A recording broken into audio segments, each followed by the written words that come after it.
Hello! ఏంటి మీ ఆయన ఏదో పని చేస్తుంటే నువ్వు వీడియో తీసుకుంటూ కూర్చున్నావు అని అనుకుంటున్నారా? అలాగేం కాదు. ఆల్రెడీ టైం 8:45 అయిపోయింది. ఇంకా మధ్యలో మా చిన్నోడు నిద్ర వచ్చి సతాయిస్తుంటే ఇంకా అలాగా వాడిని పండబెట్టేశాను. మా చీకు చూపిస్తున్నాడే అవి నిప్పట్లు చేసుకోవాలనేసి ఈవినింగ్ స్టార్ట్ చేశాను.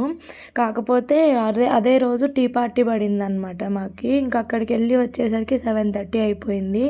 ఇంకా దోస పిండి ఆడియాలా అవన్నీ ఇంక అలాగే పక్కన పెట్టి ఫస్ట్ ఈ నిప్పట్ల పని అయిపోని అనేసి ఇంకా టకటక ఆల్రెడీ హాఫ్ ఫినిష్ చేసేసింటి. ఇంకా చెప్పాను కదా మా చిన్నోడిని పడుకోబెట్టేసి ఇంకా ఒక్కదాన్ని బాల్స్ అలాగే ఇలా ప్రెస్ చేసుకోవడం అంటే ఇబ్బంది అయిపోతుండే. ఇంక అందుకు గోవర్ధన్‌ని కొంచెం ఈ బాల్స్ అన్నా చేసి నేను మళ్ళీ లోపల ప్రెస్ చేసుకొని ఆయిల్‌లో డీప్ ఫ్రై చేసేస్తాను అనింటే ఇంక అందుకు కొంచెం హెల్ప్ చేసిస్తున్నాడనమాట అక్కడ. కానీ నిప్పట్లయితే చాలా బాగొచ్చిండా. ఇంతకుముందు ట్రై చేశా గానీ వేరే వాళ్ళు నాకు ఈ పిండి తడిపియడం అలా చేసిండ్రి. కానీ ఇది నేను ఫస్ట్ టైమ్ నేనే ట్రై